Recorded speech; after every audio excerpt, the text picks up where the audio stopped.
Welcome along to our regular Thursday Footy Talks. Great to have you joining us. KJ and Stevie with me as always. A couple of guests coming up from TFC, Liam Fraser and former TFC player Nick Hagglund, as we look back to Toronto FC against Portland Timbers from 2014, which includes a great goal-scoring performance from central defender Nick Hagglund on that day. Liam, thanks for being with us today. Must be good news to hear that there might be a few more people closer to you now when you're allowed to go and train, rather than just waving at everybody from a distance as you head into the training ground. How are you? Yeah, I'm good. Thanks for having me on the show, guys, and I'm excited to talk with you guys and talk with someone else rather than my parents for once. So it'll be a good little change. But yeah, we the group of us today, it was 8 of us just on the pitch, on 2 separate pitches, and the gaffer just brought us in and said, hey, there's been some talks that a small group training might be happening as soon as next week. So obviously all your work has done really well, but we're getting steps forward, like it's not this going to be forever. And obviously that gives you a bit more incentive to work a bit harder, and it gives you a bit more motivation, just because it does show that to an extent stuff is getting a little bit better. You want to think that, at least. Liam, how's the last few months been for you? Obviously it's a difficult time for everybody, but you're not being able to do what you love the most and play football. And you to just take some of our listeners and our fans and viewers through how it's been for you mentally over the last couple of months, if you don't mind.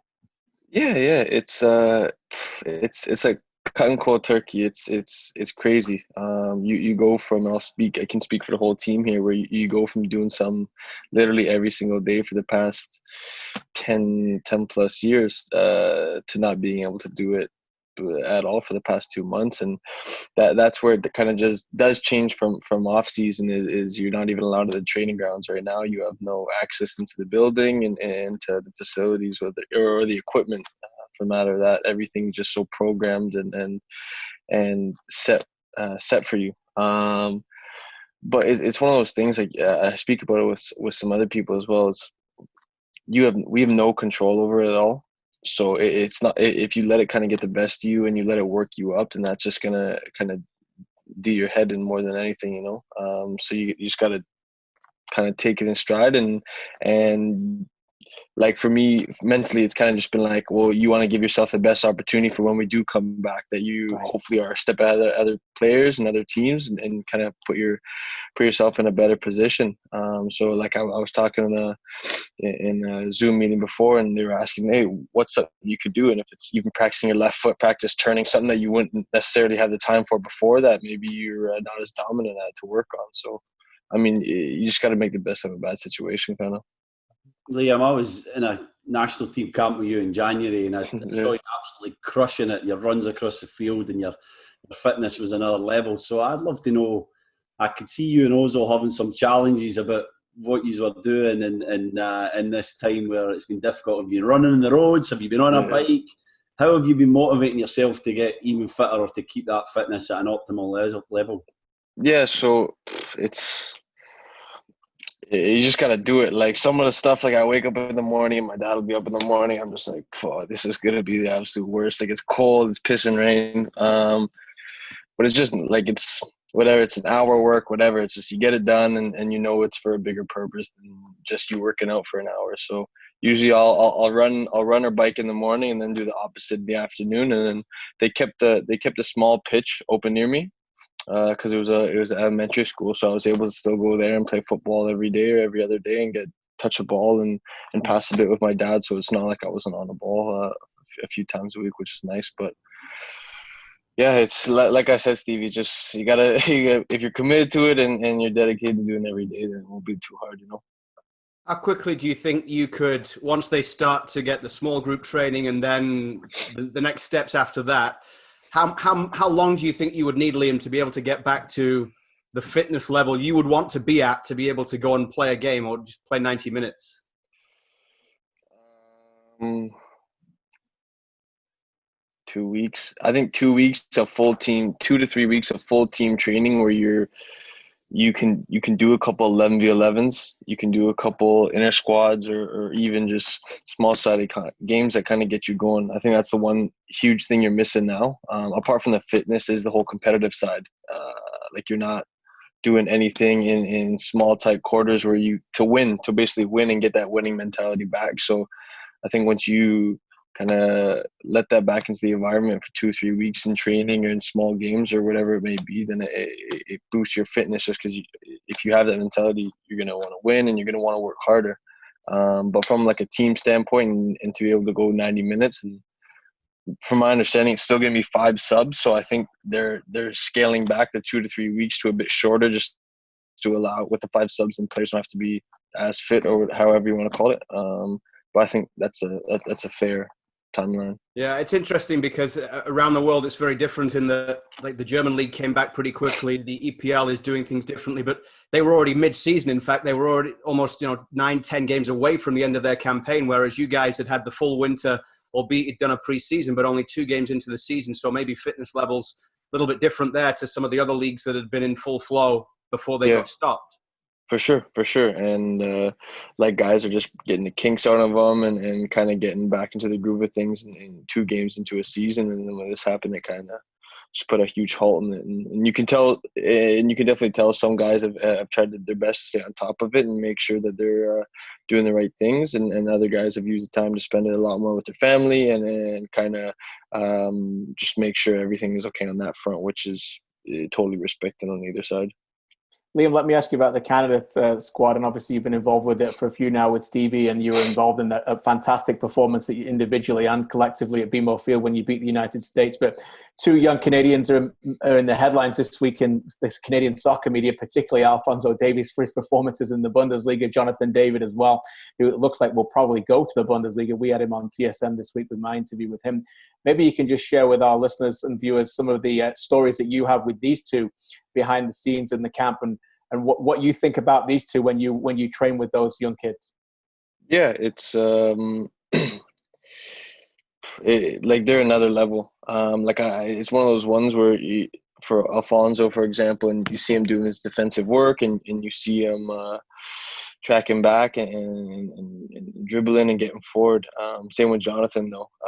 It's like some stuff that they do in training, and their ability on the ball and their ability to move around and make runs in order to track defenders and create space is just unbelievable. Like, there's so much more that goes into their game than just what you see when they have the football and them tracking back. It's just the intelligence they have of football at such a young age, and obviously it'll continue growing. And in a few years, you could see him being the top in the world just because of what they produce right now. But no, Jonathan's a bit quieter.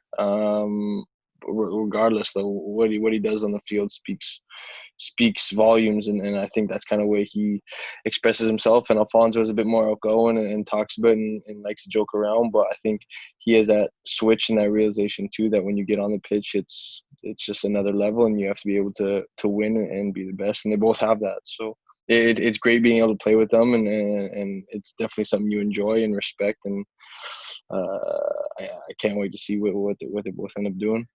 You going to be in any TikTok videos lately, or what? No, that has nothing to do with me. I got none of that. None of that. Jonathan David can play pretty much any of the forward positions, Liam. What do you think his best position is? Where do you think he can be most effective as his career develops? I think as a 9. I think he's quick, he's smart in his runs, but his hold-up play and his touches and his soft feet are perfect for it. He's strong. He's like an ox. He can hold off a center back, but his ability to take a touch to the right or left to turn a defender or link up play and turn and make a run into the space himself is exactly what I would want in a 9. And I just think it's a perfect position for him to play, and I think that's what he'll excel at. Miles writes in and he says he loves watching the progression of the local players. He hopes you understand that everybody is pulling for you to do well and for the national team to have this new personality with a new swagger and a new narrative around it. So that's a message that comes in from Miles, and certainly that there is a completely different narrative around the men's national team now to even just a couple of years ago. And one comment from Joe here, he says we were talking earlier, Liam, about the fact that it's a very different experience now watching the Bundesliga for the players going out there as well. And Stevie talked about it maybe impacting the game and a little bit of the players sometimes playing without a little bit of pressure that they would if there were fans in the stands. Joe says he loves hearing the sounds of the game without anyone there. Reminds him of the men's league. It's more intimate, players just out there because they love to play. And you can see that when you're watching the games. When you're watching a game, Liam, there are some stations now that are having a soundtrack to it rather than just having the natural sound. Do you like hearing it without the sound when you're watching the Bundesliga games? And when you're playing, how do you think it might impact you guys if you're in a stadium with nobody there? Yeah, I actually don't mind it. I don't mind listening, regardless of the language. I don't mind listening to how they communicate and how loud they are. I think for me specifically, I would love to be a captain of a team one day and a leader, so just to hear players and how much they communicate and the information that they give. It's a learning tool for me and a way for me to understand how you can raise the game in certain positions. And obviously, I don't have a clue what they're saying, but regardless of it, it's good just to see it and know that, regardless of whatever level it is, that they demand so much of their teammates, and it's inspiring. As a player, obviously I haven't experienced that yet in an empty stadium, but like you grew up all your life never playing in front of 50, 40, 30,000 people. And as soon as you hit a certain age, you expect that. So I think that when it gets taken away from you, there's a bit of sour in your mouth. But I think for those who just love football, it's just going to be getting back to why you fell in love with football. And it's because of the game, not because of who's watching or the atmosphere or whatever. It's just because you want to play football and you want to win the games, So I think once we get back and sorted, I think it's just going to be like it won't be completely regular, but it'll be just the feeling that you're back out playing a game in a competitive match for the right reasons. It will be really fun. Liam, let me ask you about that BMO Field game against the United States again, if you don't mind. We've talked to you about that since on and off camera quite a few times. Yeah. Matthew actually asks one of the viewers, where does that win rank in terms of your all-time favorite matches? Maybe you can answer that, but also describe to us that feeling. I saw you walk down the tunnel after the game and into the Canadian dressing room, which was a wonderful atmosphere. I could hear it from outside, and the players' emotions were bubbling over. What was that like for you when you to go through that day and obviously get on the field, perform at the high level, and then the emotions afterwards to do that with your teammates? Yeah, it was. I think for me, it was just a relief. There was a big number of camps prior to that where I hadn't got a cap yet, and I was obviously disappointed. And I at that time, prior to that camp, I couldn't really see a time where I was going to get a game, and I had Stevie there and people who I'm close with and help me out and keep me inspired throughout the whole thing. And I ended up having a really good camp. And when I got in, it was one of those ones where just you know what you're doing. You've played football for thousands of hours. You played loads of matches, so you just got to go out there and do what you can do. And yeah, after the game, it was just a riot in the dressing room. It was good fun, and yeah, exactly. It was just a good celebration from everyone, and we had a difficult week of training, and everyone prepared mentally a different way. But at the end of the day, we were able to come together and make some history. Is it one of your favorite moments? Obviously must be one of your best moments in your young career so far. Yeah, without a doubt. So you're warming up on the side here. You see Mark pick up that hamstring strain, and what goes through your mind? For me, when I was your age, it was pure panic. The adrenaline, the heart rate goes up to about 180 beats a minute. Were you excited? Were you ready to go? And another thing is, the trust that John showed in you, to John Herman, to put you on in that moment was big. So did you realise the kind of opportunity that was being given to you in such a stage? And of course, you went and took it, but I'd love you to explain your mindset as you're kind of going on the field there. Yeah, for sure. I think, I don't want to say as a sub you're unprepared, but definitely in the first couple of minutes of the game, you're not expecting to go on. So I know I was sitting there, and right when he got injured, John asked a couple of players. It was myself, Russell, and Junior to go get warmed up, and that's what I'm looking at and saying, hey, we've trained in these positions, and I feel quite familiar in it and comfortable in it for this past week or 12 days. So I don't know. I've done really well, hoping there's a chance. And obviously, when he calls you over, just a rush of emotions. And I don't even think I was thinking about it as my first cap. I just think it was kind of just like okay, you need to get in there and you need to prove a point, and you got to give the team the best opportunity to win the game. And that's what I like to think I did. And obviously we won. So I don't know. It was just one of those ones where you got to gather your emotions and your thoughts quickly and give yourself the best opportunity to put on a performance. Let's bring in one of your former teammates who's also joining the show today, Nick Hagglund, FC Cincinnati defender, who is on because the game of the week on TorontoFC.ca is going to be TFC against Portland from back in 2014. Nick Hagglund, of course, a member of TFC's MLS Cup winning team back in 2017. He'll be with us in just a moment's time. Stevie, I'm looking forward to talking about this game of the week with Nick Hagglund, because not only did it have 2 goals from Nick in a TFC win, it also had a Stephen Caldwell own goal, which I'd completely forgotten about until I was going back on Wikipedia this morning, then looked at the highlights, and there you were knocking it in your net for 0-2 down at home after about, 20 minutes. Okay, so let me explain. Ridiculous own goal. I go over to try and block a guy who's about 8 yards out for the goal, and it comes off my inside leg or heel and goes into the back of the net. So ridiculous decision by MLS to give me an own goal there. Yeah, not having that own goal, mate. That's goal, TJ. Thank you. Yeah. And then another thing happened in that game. You probably can't remember, Wildman, because your memory's shocking, but I actually scored. But it was offside. So you didn't score? I did. I scored the goal for TFC. It was called offside. I couldn't believe it. But I remember that game well. We started shocking.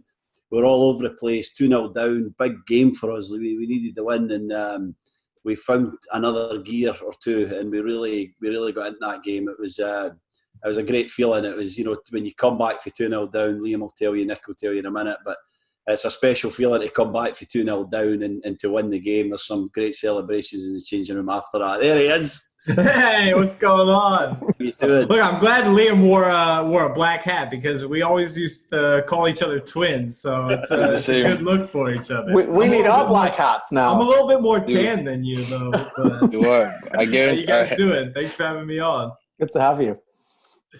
I guarantee, you were going to say you guarantee something, Liam, but I guarantee Stevie would not look that good in a backwards black cap. Never try it. I believe in you, man. I'm not as believe good as in these you. guys. I couldn't pull that off. You're in Toronto. You're cool. You can do this. I was just gonna say it's all because of the hair right now. If the hair wasn't, it's bad right now. So that's For the only sure. reason there's something on the head. Same. I was like, guys, go for the old skinhead that I went for. We should. no, I can't. I've done it. The last time I did that was when my daughter was born, and I refused to do it ever again. Nothing to do with my daughter. Just like I didn't like how I looked, but I knew I needed to be on, and I didn't have time for gel in my hair or anything. I needed to be full on taking care of the baby, taking care of the wife. So, but I'm not doing that anymore. Judging by the smiles between you two, it looks as if you got on all right together when you were both teammates at TFC. Oh, of course. Yeah. Oh, yeah.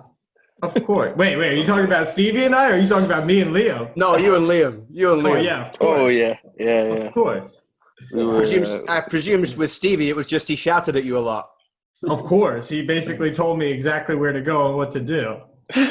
We do joke, Nick, but I have to ask you, you get drafted by TFC, and then the first game you play, you get put next to Bradley Orr, and then they go sign this guy called Caldwell. So suddenly you're in a centre-back partnership with Stephen Caldwell and Bradley Orr. Please take us a little bit behind the scenes, on and off the field, about what that was like during that time. And A bunch of accents that I had to get used to. Yeah, exactly. Yeah. I mean, oftentimes I didn't know exactly what Stevie was saying. It was just like some gibberish.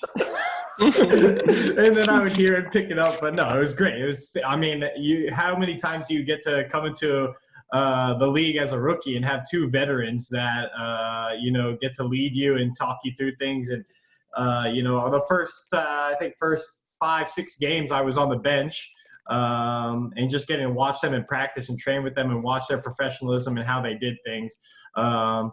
And, Stevie as captain just kind of took me under his wing and was like, I'm going to help you do whatever you need to do to get you to the next level, to help you be the center back that you can be. So, I'm incredibly appreciative of everything that Stevie was for me as a player.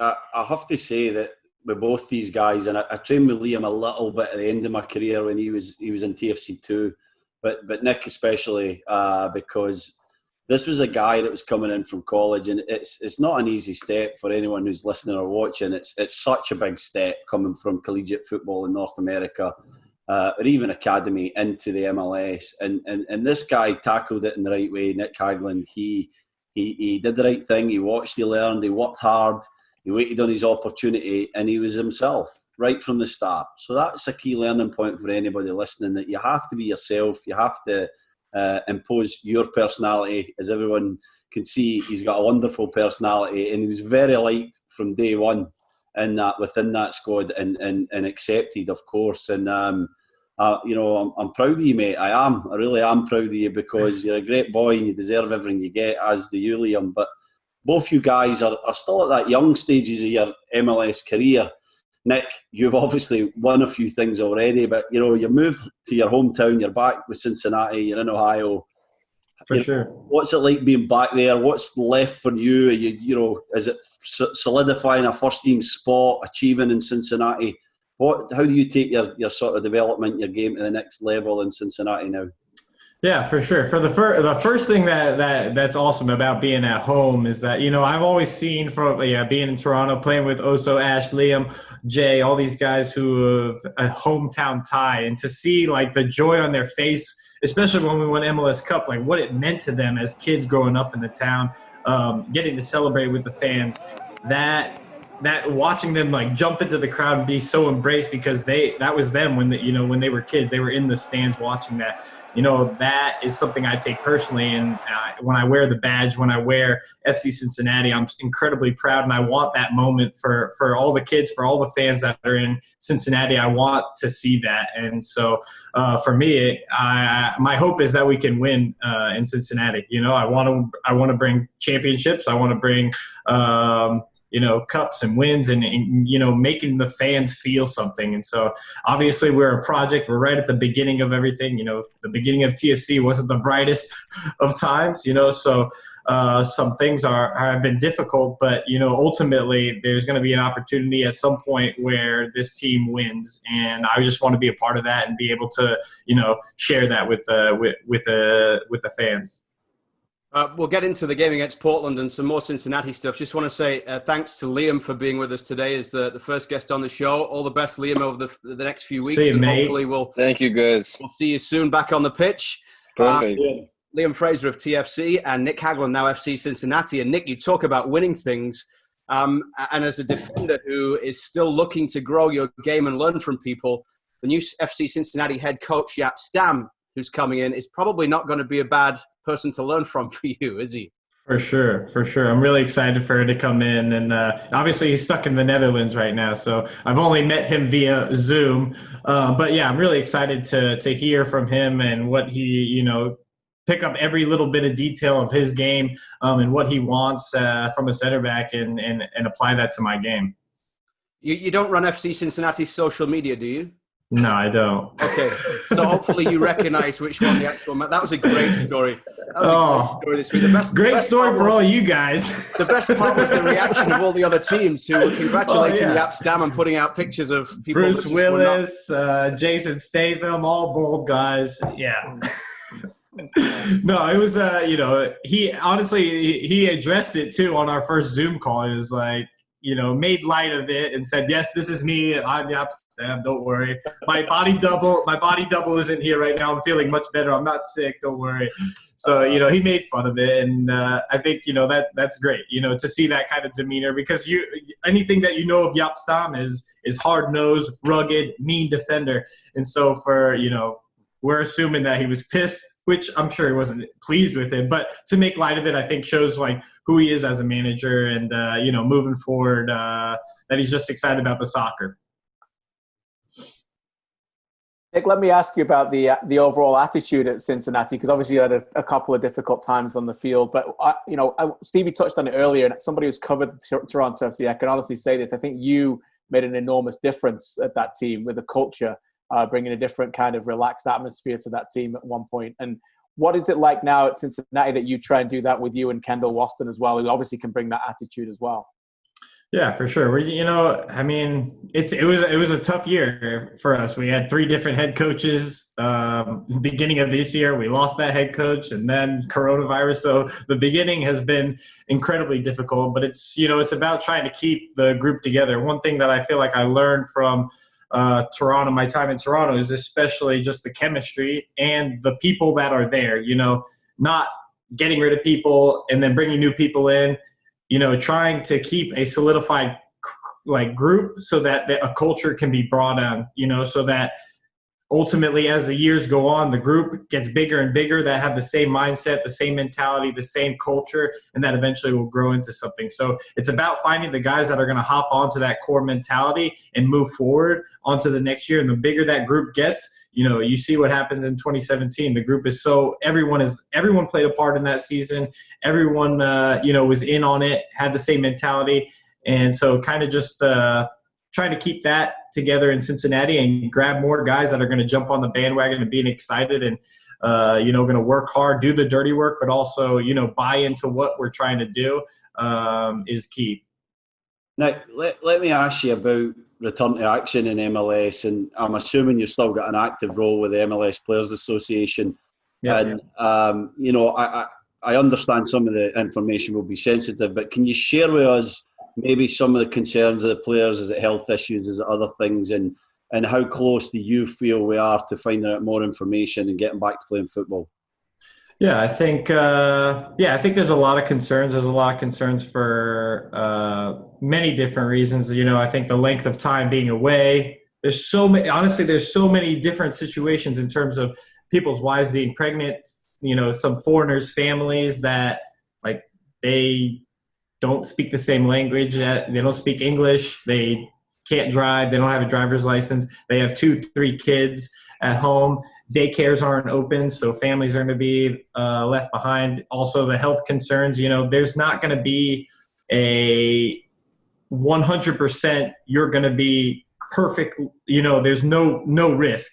There's a possibility that anything could happen down in Orlando. And I think guys are just nervous. It's a pandemic and it's a scary thing. And so I think for us, we just want to make sure that our families are taken care of and that the players' health and safety are taken care of to the nth extent. Even talking about injuries, the amount of time that we have to train, the amount of the facilities, are they proper? Are we good to go? Will we have the right trainers? Will we have enough rooms to be able to facilitate that? There's just so many questions in terms of how worth it is it to go down to Orlando? And so we're just making sure that we can, be in a unified group with MLS, that this is a good plan, that we're excited about that.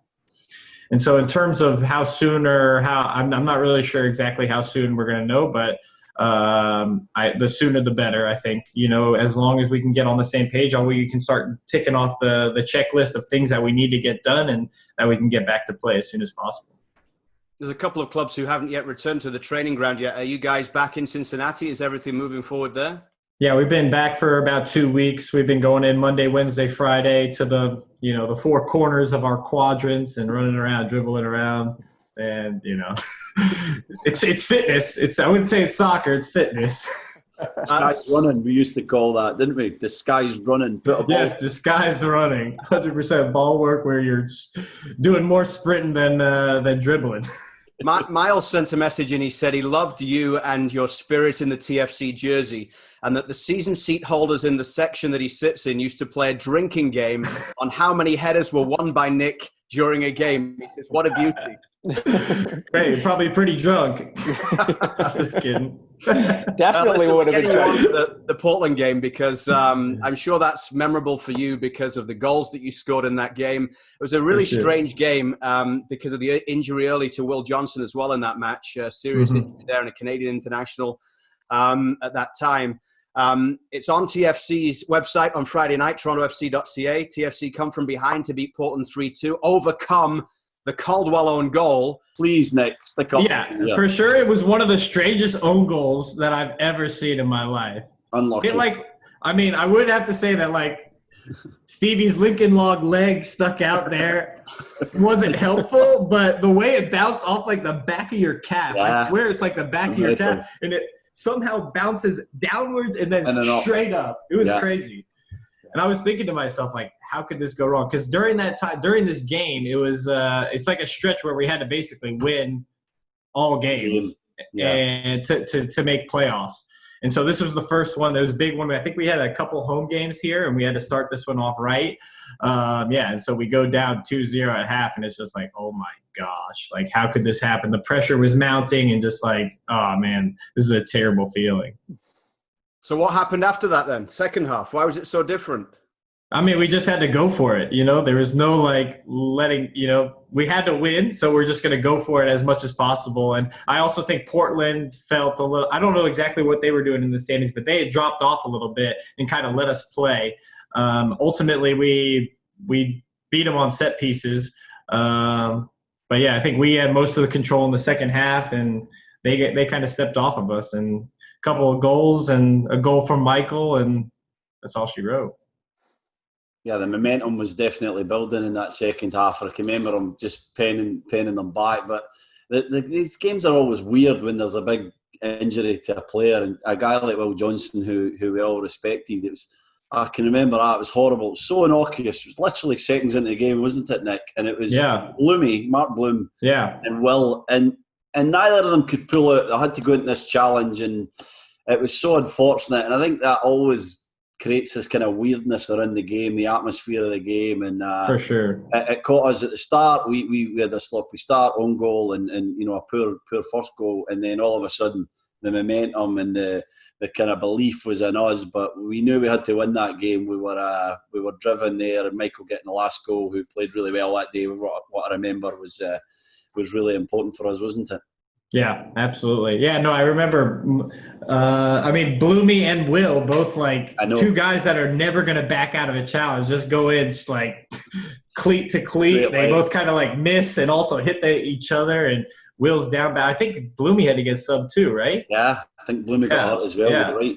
Yeah. And two players off immediately like that. It was just and Will was definitely hurt. Bloomy kind of walked it off, but wasn't we didn't really know the injury severity, but Will's was definitely he's going to the hospital. It was a strange start for sure. And, with the pressure that we felt, it didn't start well for us. Well, I blame the initial pass from Caldwell there across the edge of the box there to you. Otherwise, you wouldn't have been in that situation. I agree. I agree with that. I would blame him. It's actually a bad cover from me, in all honesty. I should have been over. Yeah, you kind of pulled up there. What happened? Yeah, well, I saw Valeri on my outside, and I thought maybe he slips him, but not great defending. On that pass, I didn't know what to do with Oso, and then I realized he's gonna run away from me, and then I'm gonna hit it long into space there, and hit it long right into Charles' foot. Yeah, you look confused here. You're stuck there. Bad cover for your teammate. Look, I saw Valeri. Looking very youthful though, Stevie. Yeah, I'm looking slim. I like that. Nice. Where's this? The next one was here it comes. Here. This is never an own goal, by the way. It's a joke, isn't it? Here it comes, right here. Try and block the shot. It comes off the inside of my calf. Nick explained it perfect. Hits the ground and spins into the top of the net. How can that be defender's fault? Bendick. I think the only way is that because it definitely wasn't going in the goal. Yeah, I know. That's fair enough. Somebody needs to get it. Here it comes. What do you think, Luke? How would you be calling this, Luke? Well, it wasn't going on target, so 100% it's an own goal because you put it in. I'm so unfortunate though, isn't I? Yeah, 100%. You are unfortunate, but it's still down as an own goal, and it will live on forever as an own goal. Was that the only one you scored for TFC? I only scored, I think maybe the only one in my whole career. Maybe two. Yeah, I wasn't a big own goal guy. There it is. What a header. Hagglund like a salmon. That's Danny Lovitz, right? Yeah, Danny hit that ball in. Two rookies. We went to dinner together every night in Toronto. Every day. We both didn't cook. We just went out to dinner every night. Typically Thai Princess on Queen. I don't know if it's still there. Or on King. You gave him a great plug there. What a header. It's a great header. Yeah, I knew. He's I headed- love floating back posts like that and finding space. And once I knew it was just Nagme up against me, No chance. yeah. Yeah. Get up early, get above him. Can't remember the second goal. Second goal, like, sneaks back post to me. I'm just sitting there, and it kind of hits me in my face and goes in. It was off a corner kick. A chance for Dominic Aduro. You did something with Dominic yesterday, didn't you? I did see Dom. We relived the 2016 second leg of the Eastern Conference in 2016. Here it is. Back post. Just sitting there. I tell you what, the Timber. You gave me the biggest hug Look ever. at the cuddle. Look at the cuddle. Thanks for saving me. You were choking me out there. A good old Stevie snog, you know. Score a goal, you're gonna get kissed by Stevie. A big wet one. So happy for you, mate. Look I at the know. marking here. The Timbers having a shocker here. Oh, look at the two guys at the back post. What are they thinking? Nick Manager wanted to was- run across the field and celebrate, and Stevie just grabs him. Yeah, stay here. Not allowed to go It anywhere, was funny. mate. At this game, it was fun. Oh, here's another one. That Michaels, yeah. Straight in. I also ducked out of this one. I thought about hitting the ball, and I was like, I don't think I'll get it in. And so I duck, hoping that I just throw off Donovan Ricketts. So pretty close to a hat trick then, I'm hearing. That's what I'm saying. I celebrate like I kind of was a part of it. I think Dero was trying to steal that goal. 100%. From the cameraman. Thinking he was 100%. touching it. Yeah, definitely. Great ball. Yeah. Well, Yeah, me and you were riding on each other's back. Yeah, see, I was celebrating.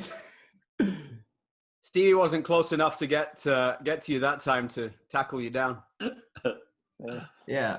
Brilliant. Good Nick, memories. you And that mentioned- game is on TorontoFC.ca on Friday night. The full game there, TFC in Portland. You mentioned there the 2016 game, Nick, which is also famous for you. Stevie said rising like a salmon. That was one of those nights as well, wasn't it? Yeah. I mean, I'm sure 2017 and the MLS Cup win was really special, but For sure. for me, that night against Montreal, it's going to take some beating. Oh, yeah. No, for sure. For me, it was kind of, comeback, everything. yeah, I mean, this is the craziest series I've ever been a part of in terms of back and forth, going down 3-0, then being down 2 goals after they score first, you know, just the rain on that night in Toronto, the fans, you know, just absolutely electric. Like when we went down, the fans got louder. It was crazy, you know, usually like you feel like the wind comes out of the sail, it gets a little quiet, but this was not that night. You know, there was just incredible amount of noise. And then when I, on my goal, there's like, they start the Viking clap, and towards the end of the Viking clap, it just kind of like happens. And it was like a euphoric moment where everything kind of aligned at that moment. And the cool thing about it for me was that like during that year, the first half of the year, I was loaned out to TFC 2 a couple times. I was really struggling to find like my place in the squad at that point. And, you know, it took a lot of work, and I worked a ton on my left foot because I know like this is the only spot that I'm going to be able to get is left center back. So, and eventually like 5 games left in the season, we kind of switched to the 3-5-2, and I came into the left center back spot and just rode that to the end. We actually, the year was so tough that me and my wife booked a vacation to Hawaii, just like a carrot on the end of the year. We're like, we're going to get through this year. And we booked it 2 days after the final, and not expecting that anything would happen. Eventually we had to cancel the trip because we were in the final and I was playing. But that goal, you know, kind of was just like a culmination of the entire year of hard work, of, you know, bringing your shovel and working hard and doing all the right things to eventually get your opportunity and take it and run with it. And so that was kind of just like a really cool moment for my career. It should be a real. I remember you were immense in the game, not just from the goal. Everyone wants to talk about your goal, but from a defensive point of view, the Montreal played really direct in the game. I remember it that well, and I remember you just winning everything that night. One day, maybe I'll write a book about that series, and I'll come see you in Ohio, because I would give you your own chapter. I think I remember writing an article once called "Rising High with Nick Hagglund," because it wasn't just about the goal. Didn't you just win the header as well for the Armando Cooper goal at the corner? Yeah, I won the header. Someone blocked it off the line right to Armando and scored. Yeah. So that was an amazing header as well. It's so often that's an incredible skill, Nick. Maybe you can just talk us through how you've developed that in terms of, because it's not just about height, it's about timing the run, knowing the speed of the ball in the air, all sorts of things. You can describe it a lot better than I can. Yeah, for sure. So, I mean, for me, I think I played volleyball when I was younger, and that really helped me with my timing in terms of getting to the ball at the highest point. But for me, it's like you give yourself a little bit of space with the man because he's going to be on you as tight as possible. He's going to have a hand on you. And if I can just juke one way and get his body leaning, I'm just going to run as hard as I can and find where the highest part of the ball is, kind of use my arms to throw myself up, bring my legs up a little bit so I can get a little air time, and, the rest is history. You kind of throw your head through the ball and make sure your eyes are open and you're directing it where you want it to go. It's really about space and timing, finding where you want to go. You don't want to arrive too early. So arriving too early, you're going to be either not get enough power on it or you're going to get bumped off the ball. So you have to wait a little bit, give yourself some space, and then find where the ball is going to go and attack it. I think that's the most important thing is be willing to put your head in places that it should not go, and eventually good things are going to happen. Yeah, there you go. Fascinating stuff. Hey, Nick, thanks so much for taking the time to join us today on Footy Talks. Great to see you. And thanks for having me. Good to see you guys as well. Great to I'm see sure you, all the mate. TFC fans who are watching today loved hearing some of those memories that you had of your time here. We hope to see you back on the pitch pretty soon. Yes, me too. All right, thanks, guys. Thanks for having me. Good to see you guys. Always a pleasure. We'll be back here next week, usual time, 12:30 Eastern. Thanks, everybody. Thank you. Thanks, everyone. Thanks, guys.